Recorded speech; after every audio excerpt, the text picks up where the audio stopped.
And so, as are the building blocks of music, so are the building blocks of nature and life. Well, not entirely, but kind of. Let's talk about these building blocks. And now your hosts, Jeremy Burns and Matthew Scott Phillips. Hello, Matt. Hello, Jeremy. Hello, everybody. Hello, everybody. We briefly touched in a very early episode, Melody and Harmony, we briefly touched on intervals and triads and chords. But let's have a little bit more of a lengthy discussion on exactly what the triad is, or the basic triad, shall we?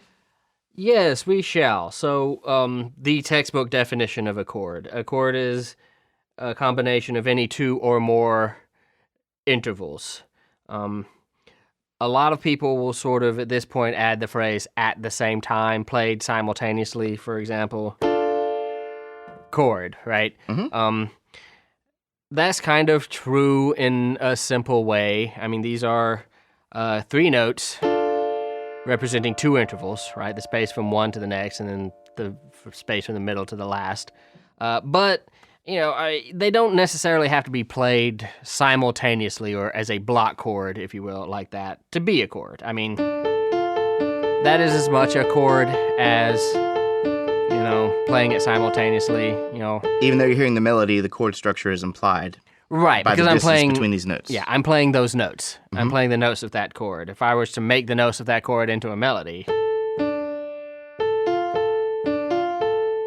no, it's still a chord. We can still talk about those three notes being grouped together sort of conceptually that way as that chord. They don't have to be played, you know, all together this way to be called a chord. Mm-hmm. It's just a little thing, but it's one of those little things. People will tell you a chord is three notes played at the same time, and, you know, if you start thinking about it that way, it might become confusing later on when that's no longer the case.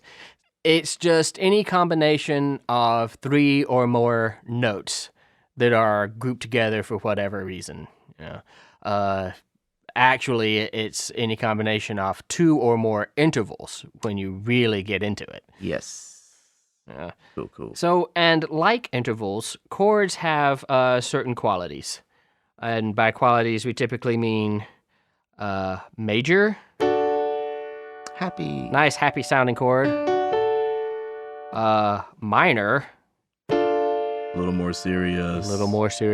Right? There's storm clouds gathering outside. Diminished. I feel very tense all of a sudden. Yeah, I feel very tense.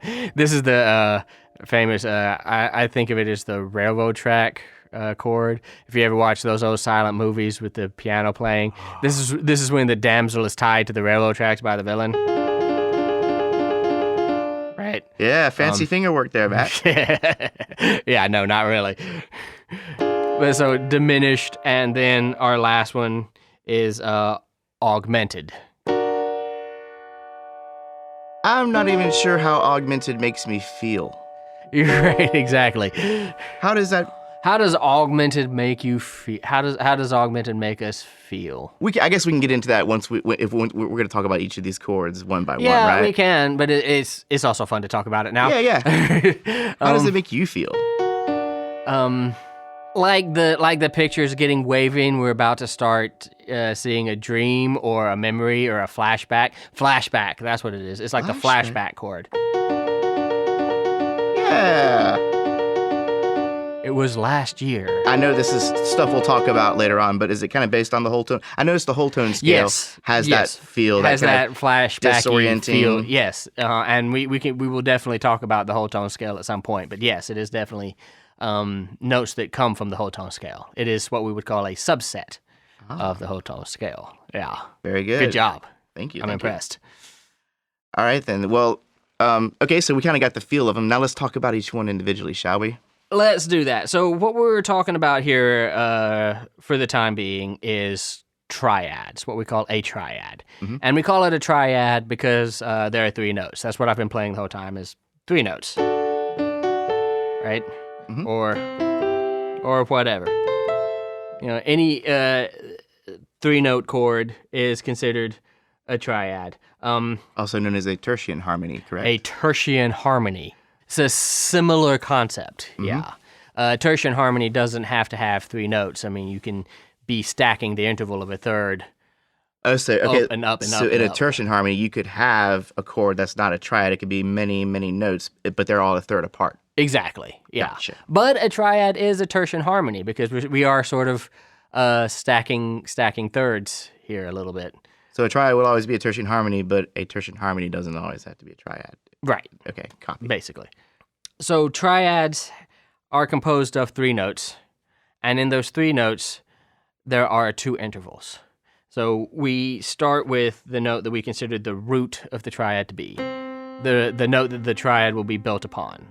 What note is that for people who want to play along? I'm playing middle C at the moment. We'll see. And our two intervals above that are, let's say I'm going to play a major third above that C, so I'm going to play E.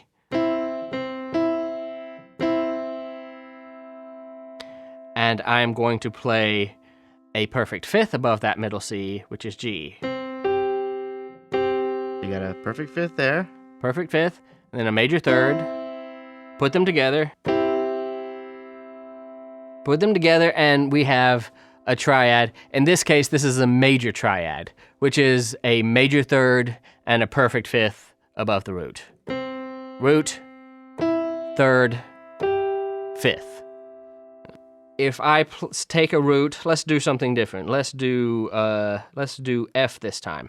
So this is the F above middle C.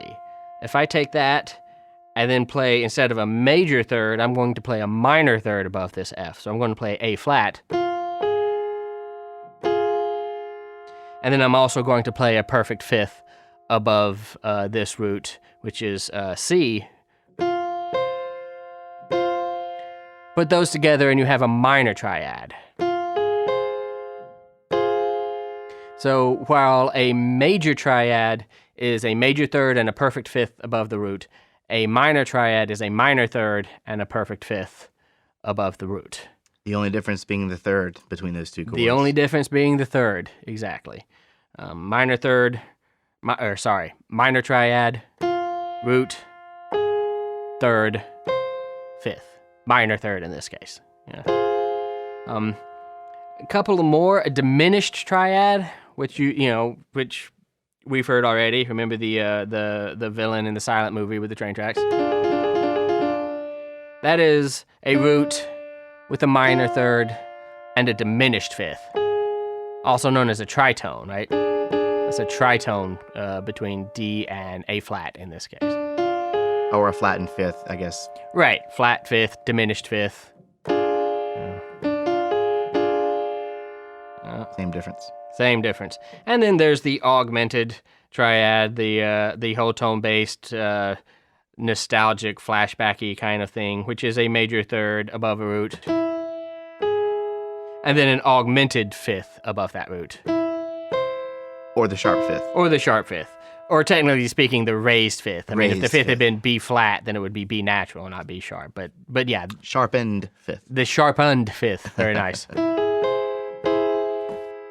So you can also think of these, we were talking about tertian harmonies. You can think of these as stacks of thirds. Now you can also think of a major triad as a major third, and then stacked on top of that major third is a minor third.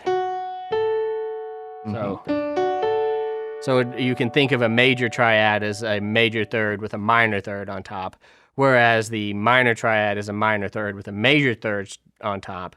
Diminished triad is two minor thirds, and an augmented chord is two major thirds.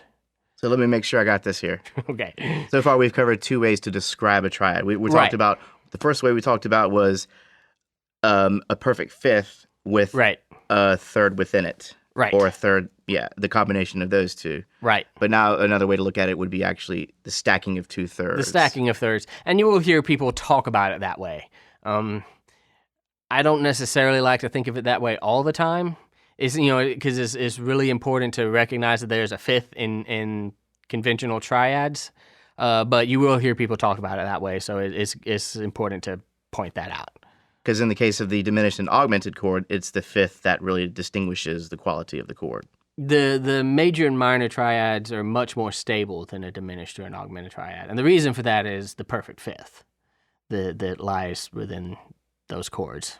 The frequencies are more complementary towards each other. Right, yeah, because a perfect fifth does lie within the overtone series. There's an octave, this the very first one in the overtone series, but Oh, yes. but you get the idea. Mhm. Right? So, okay. So what chords are major and what chords are minor?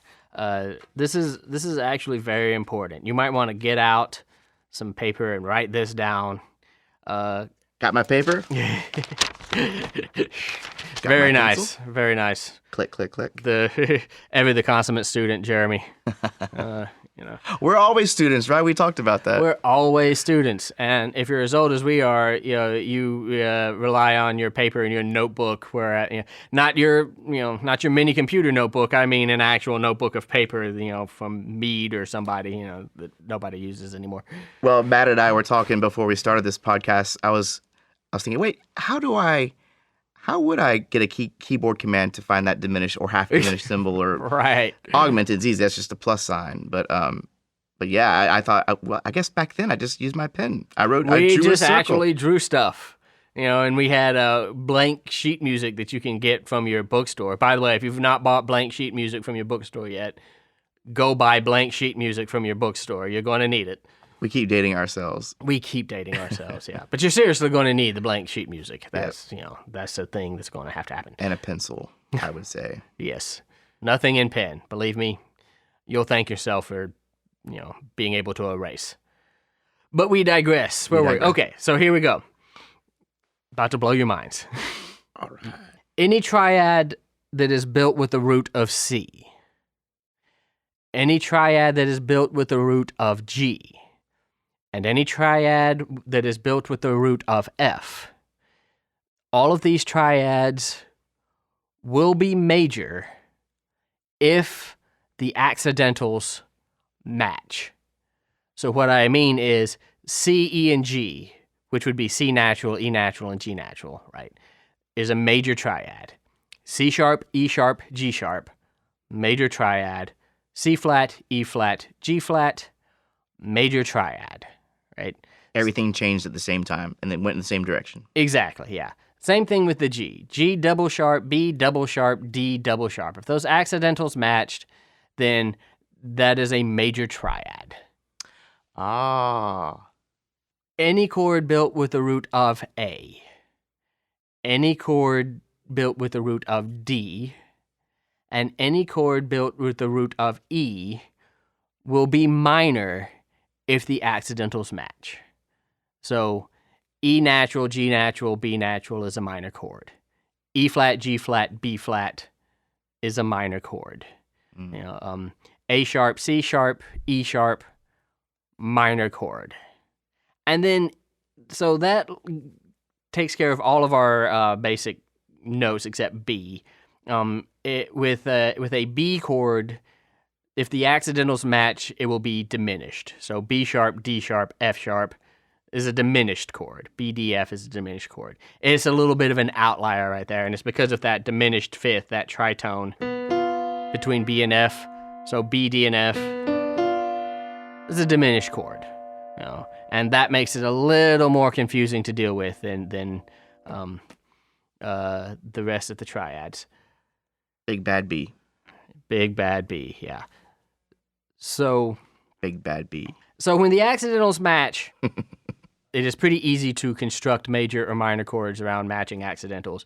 If somebody says, hey, play G major, well, all the accidentals match in G major, right? So G, B, D, easy. If somebody says, hey, can you play an E flat minor chord, well, all the accidentals match. E flat, G flat, B flat. Pretty simple, right? Got it. When the accidentals don't match, this is kind of when you've got to sort of engage your brain a little bit and figure out how to either build the chord you're being asked to build or identify the chord you're being asked to identify. So a minor triad with a raised third becomes a major triad. So, for example, I've got a minor triad that is D, F, and A. I remember this is a root of D, the third is F, and the fifth is A. If I take that third, F, and raise it to F sharp, I now have a major triad. D, F sharp, A. Things are looking up. Things are looking up. Yeah, it's getting a little better. Beethoven used to love to transition this way. Going from a major triad, and it would just lower the third, and be in a different key. So he does that all the time. Is that considered the Picardy third when you're lowering it from raising it, or is it the opposite? It's the opposite. The Picardy third is when you're in a minor key, and then in the very end you raise the third of your last chord to make a Picardy third. Okay, that was in the back of my mind somewhere. So that often happens at the cadence, kind of at a cadence, or at the end of the piece. At the end of the piece. Okay. Yeah, it's usually all the way at the end of the piece. They had a thing against ending a piece on a minor chord that went all the way back to the Middle Ages. So they just wanted to feel better. They just wanted to left. leave and feel happy, I guess. Yeah, actually, I think it has to do with a minor third being considered a greater dissonance when you're talking about Middle Ages counterpoint. So it's too dissonant to end the piece on, because you have to resolve out into consonants when you do that. So they would. So I guess they would just kind of feel unresolved when they're going home, and therefore maybe they won't give as good a review of the performance. Yeah, or you the can't experience. have that. Yeah, you can't have that. But yeah, good Picardy third. 1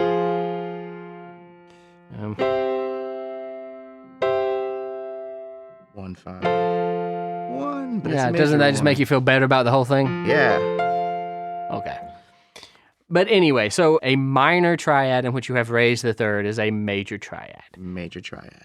Conversely, a major triad in which you have lowered the third is a minor triad.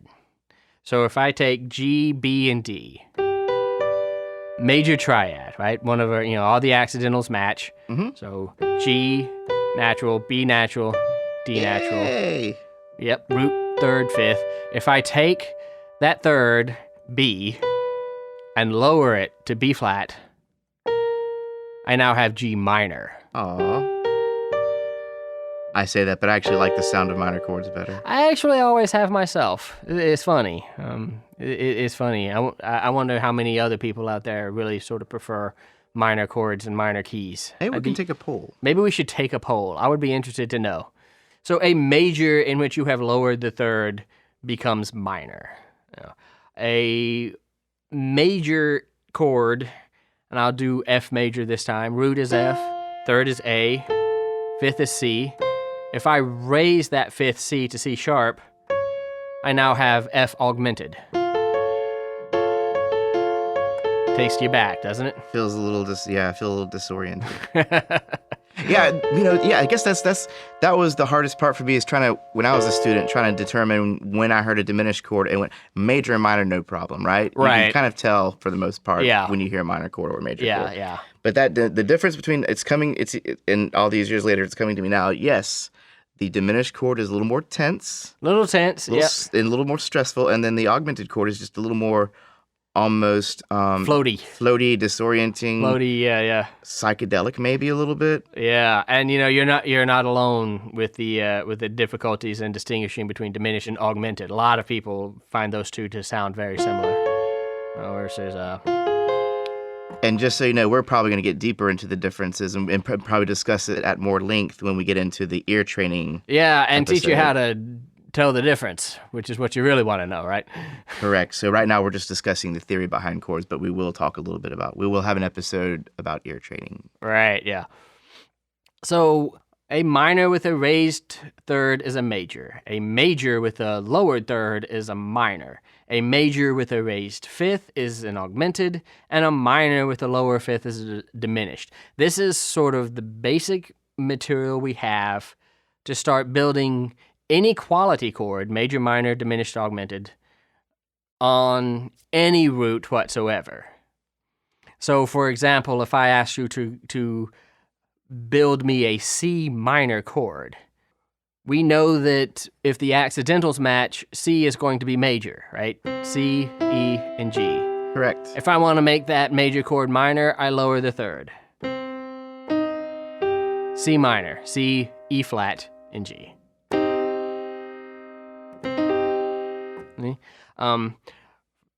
Also, if I wanted to make G flat diminished, for example. Yeah, so we know that G flat, if the accidentals match, is major. G flat, B flat, D flat. So how do we get to diminished? Well, if this is a major chord, we first have to lower that third to make it a minor chord. And then to make that minor chord diminished, we also have to lower that fifth.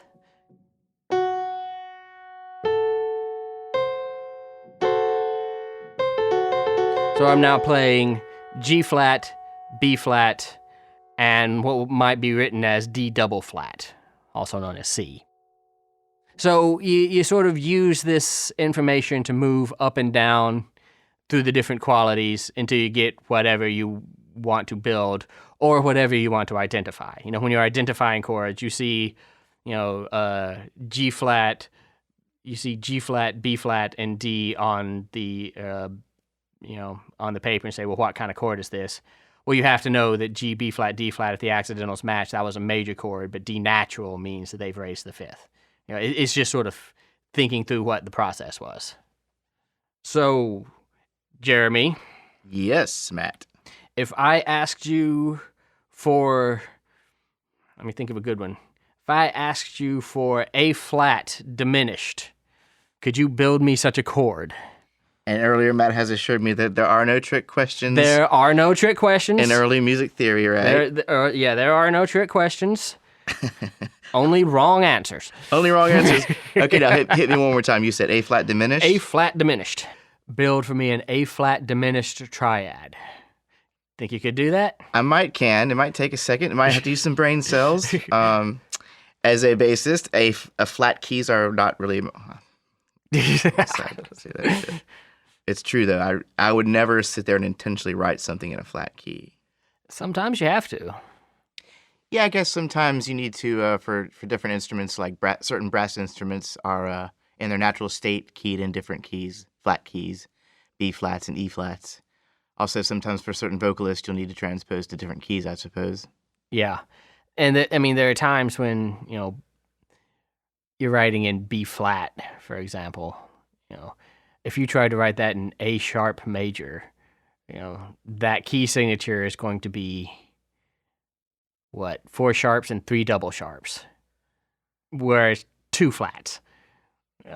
See how I was able to derail the conversation to give me time to think about how to build an A flat diminished chord? No, Very tricky. Seriously. No, so earlier we were talking about the A and how in its natural state, it is typically a minor chord, so A, C, E, if the accidentals match, of course. Mm-hmm. So if you were to take those and flatten all three, you'd have A flat, C flat, and E flat. Indeed. So you already have one ingredient of that chord we're talking about. We have the flattened third. The only thing we really have to do at this point would be to flatten that fifth. Therefore, providing the diminished fifth and the minor third necessary. And now we have A flat diminished. A flat, C flat, and E double flat. Very good, Jeremy. That's me patting myself on the back. Very nice. Very nice. So, what else? What if I asked you for G minor? G minor. Well, as we said, G is one of those chords that is in its natural kind of combination. If you add thirds to it, based on no other sharps or accidentals, it is a major chord.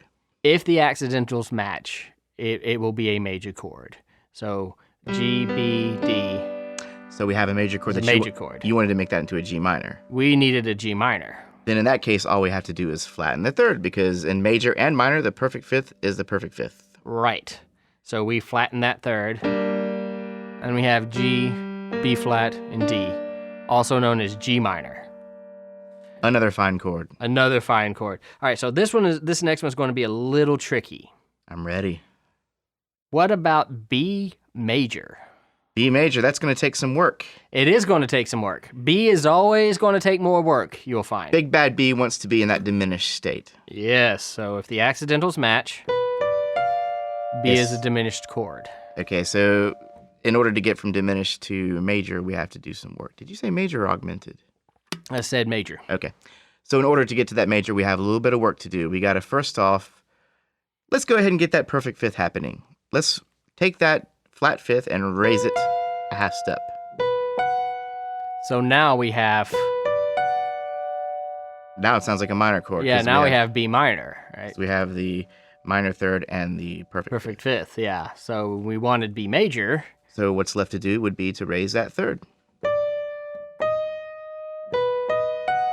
And now we have B major. Very good, very impressive. All right. It's always a little trickier to deal with B or B flat or B sharp because if the accidentals match, it's diminished, which is a little tricky. You have to do more work usually when it's any kind of B. I think of B diminished as the ultimate leading tone thing. It's like all the notes can be a leading tone. That's one thing about diminished. Any note in a diminished chord could be the leading tone to what could be a tonic. Absolutely. Right? Yeah. Or like a diminished seventh, I guess. Typically, it's a fully diminished seven you're thinking about because it's all minor thirds. Any one of those notes could be considered the root of that diminished chord. Yes. Which means it could then lead to any chord that's a half step above any of those notes. Right. But that is totally like Theory 2, Theory 3 stuff. A preview for you. But we digress. Oh. That's going to be our thing. I think we're going to keep on saying We're just going to keep digressing. Yeah. Until we're talking about, our favorite episode of The Sopranos or something. What is your favorite episode of The Sopranos, Matt? What is my favorite episode of The Sopranos?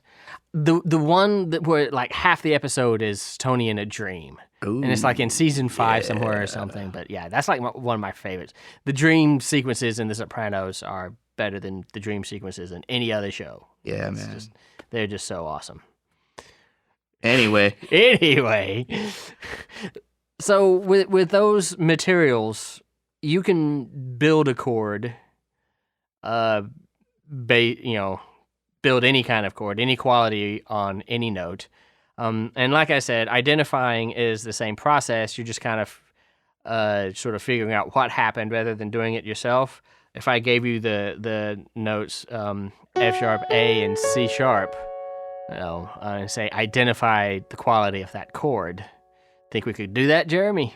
F sharp, A, and C sharp? F sharp, A, C sharp.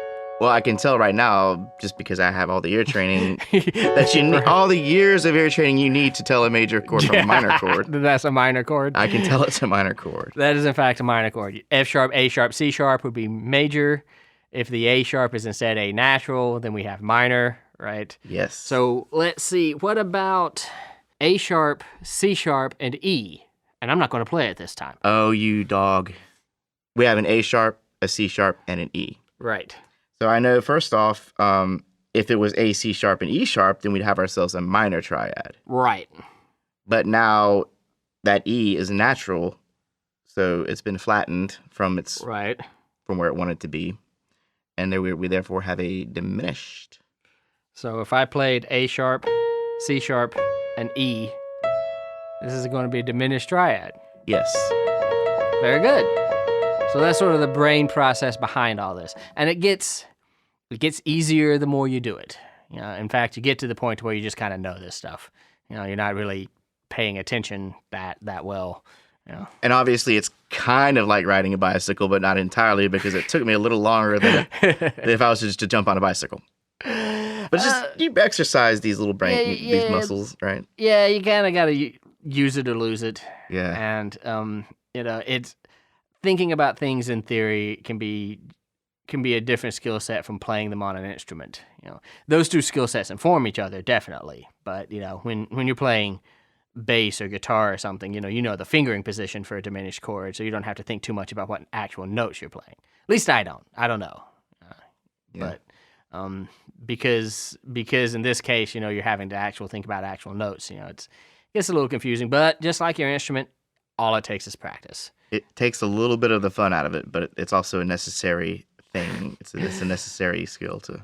Well, it takes the fun out of it until you can get to the point where you're just picking random notes and trying to figure out what it is. When you go, let's see, that's a G minor sus4, and with you can put a minor seventh on it, and now it's, when you get to that stage, the fun comes back, right? Man can do great things with that chord. Oh, yeah. It's an awesome chord. You could actually also think of that chord as second inversion C7. Like if I added the E. Which we'll talk about. Which we'll talk about later. Later on. But we digress. As we do. We do digress. I mean, I think that kind of covers it. Is there anything else you would want to impart? Just one quick little thing. These chords are related back to the notes we talked about in the scales a lot. We're starting to really have most of the materials we need to start thinking about harmony really soon here. So just as when we go back to a major scale, for example, and I'm just going to play a C major scale. And remember, we called C the first note of that C major scale, the tonic. You also you will also hear it called scale degree 1. If we take that scale degree 1 and create a triad using notes from the C major scale, all the white keys, all natural notes, natural, yes. Then we have C, E, and G, which we know is a C major triad. Right, that's an easy one. And that will be called the tonic triad, because it's built off scale degree 1, which is the tonic. You also hear it called a 1 chord built off scale degree 1, right? If we use notes from the key of C major and build, a chord based off scale degree 2, then you'll notice we have D natural, F natural, and A natural. We have a minor chord, and this is often called the supertonic chord, because it's built off the supertonic scale degree, or scale degree 2. You'll hear it called a 2 chord. And in a major key, it is a minor chord, as you can hear. So tonic chord, 1 chord is major, 2 chord is minor, and these are called diatonic triads, because I am taking notes from my C major scale to build these triads. And in this case, only the notes from the C major scale. In this case, only the notes from the C major scale. If we keep going up, the 3 chord, the mediant chord, also minor. The subdominant chord, also known as the 4 chord, you'll notice is major again. At this point, we are at F, A, and C. And so is the dominant chord, G, B, and D. Right? The submediant chord, A, C, and E, is again minor. And then we have our nice little diminished chord that is built off of this B, which is the leading tone chord, which is diminished. And then we're back. So the 1 chord is major, the 2 chord is minor, the 3 chord is minor, 4 and 5 are major, and 6 is minor, and 7 is diminished, quality-wise, if we use nothing but diatonic triads, triads that are built on the notes that we have available to us from the C major scale. So the fundamental chords based on the notes of the C major scale. Absolutely. And that's basically it. There's another one for minor scales, in which the tonic is minor, and then the 2 is actually diminished, and then the 3 is major, 4 and 5 is minor, 6 is major, and 7 is major. It's almost flipped, except for that 2 and the 7. Almost, yeah. It's actually knocked down 2 places, right? If you think about your scale as sort of being on a giant clock, the way I do. Yeah, but maybe I'm just insane. That's a good way to look at it. I never thought about that. You are insane, but I am totally insane, but that's still can be a good way to look at it. And that's pretty good. You can pretty much build triads at this point. Wonderful. So, should we just do a quick review? Let's do a quick review. So a major chord. A major chord is a major third and a perfect fifth. Probably one of the more consonant of the chords. Probably the most consonant triad. Yeah. You know, it has to have at least 3 notes to be a chord. 2 notes is just an interval. Right. So, yeah, probably the most consonant triad.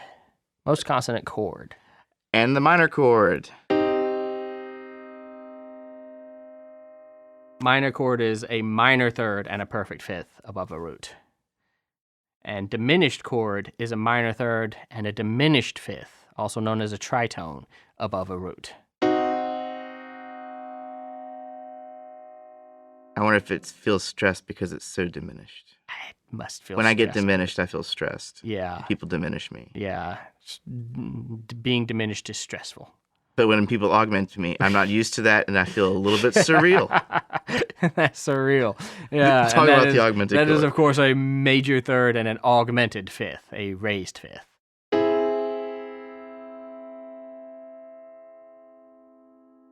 Well, I think that was a pretty ample discussion on triads, or the basic triads, rather. Yes, indeed. And in the future, we will be going on beyond the triad into seventh chords and extended harmonies. Scary but fun stuff. I can't wait. Yeah. All right, well, we'll see you guys soon. Thanks for listening.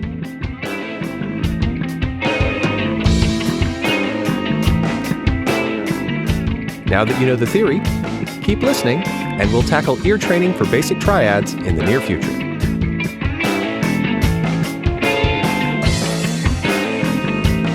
For questions or comments, email us at info@musicstudent101.com.